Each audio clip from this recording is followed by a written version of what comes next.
Ça t'est déjà arrivé de rentrer chez toi, de fermer la porte derrière toi et de pousser un immense soupir de soulagement?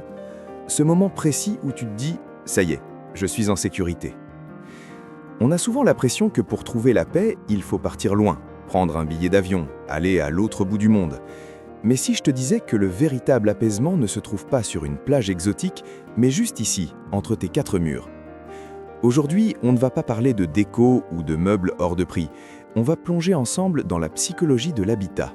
On va voir pourquoi ton espace personnel est bien plus qu'un simple toit.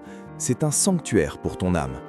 C'est le seul endroit au monde qui t'offre trois choses essentielles: le contrôle, la sécurité et la liberté d'être toi-même.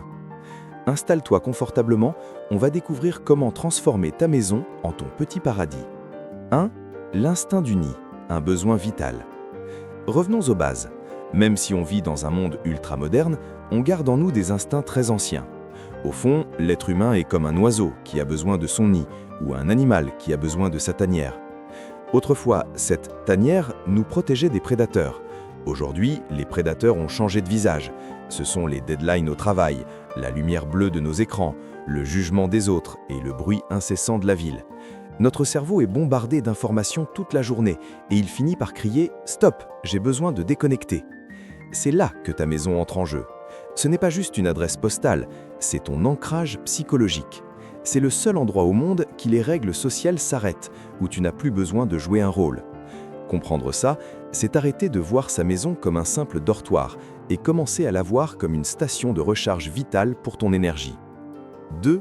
Reprendre le contrôle. C'est toi le patron. Soyons honnêtes, dehors, on contrôle très peu de choses.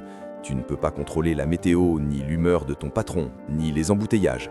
Cette incertitude, c'est ce qui crée notre anxiété. Mais dès que tu passes le pas de ta porte, la balance s'inverse. Ici, c'est ton royaume.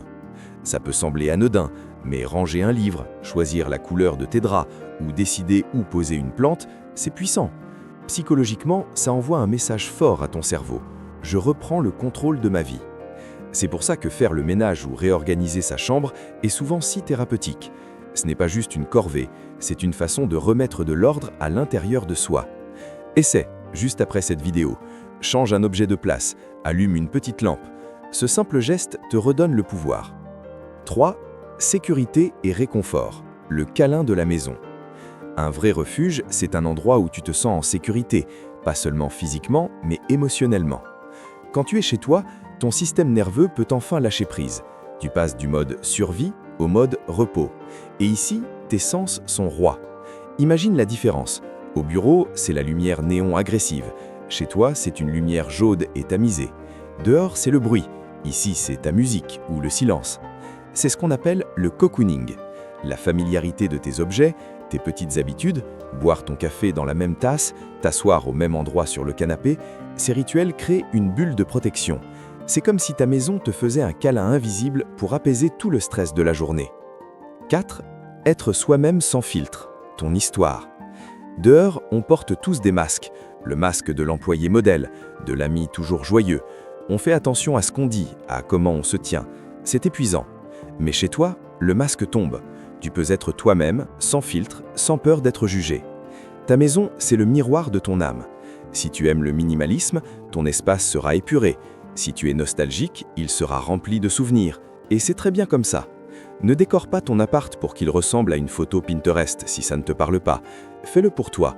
Que ce soit un coin lecture, une collection de figurines ou une cuisine un peu en désordre mais vivante, l'important c'est que quand tu regardes autour de toi, tu te dises « oui, c'est bien moi ». 5. L'effet papillon, rayonner vers l'extérieur. Il y a un paradoxe amusant. Plus tu prends soin de ton temps seul à la maison, mieux tu te sens avec les autres dehors. C'est l'image de la carafe d'eau. Tu ne peux pas servir les autres si ta propre carafe est vide. Une maison qui te ressource, c'est ce qui remplit ta carafe. Quand tes besoins de sécurité et de liberté sont comblés chez toi, tu sors affronter le monde avec plus de calme et de confiance. Tu es plus patient, plus souriant. Créer ce sanctuaire, c'est un voyage, pas une course.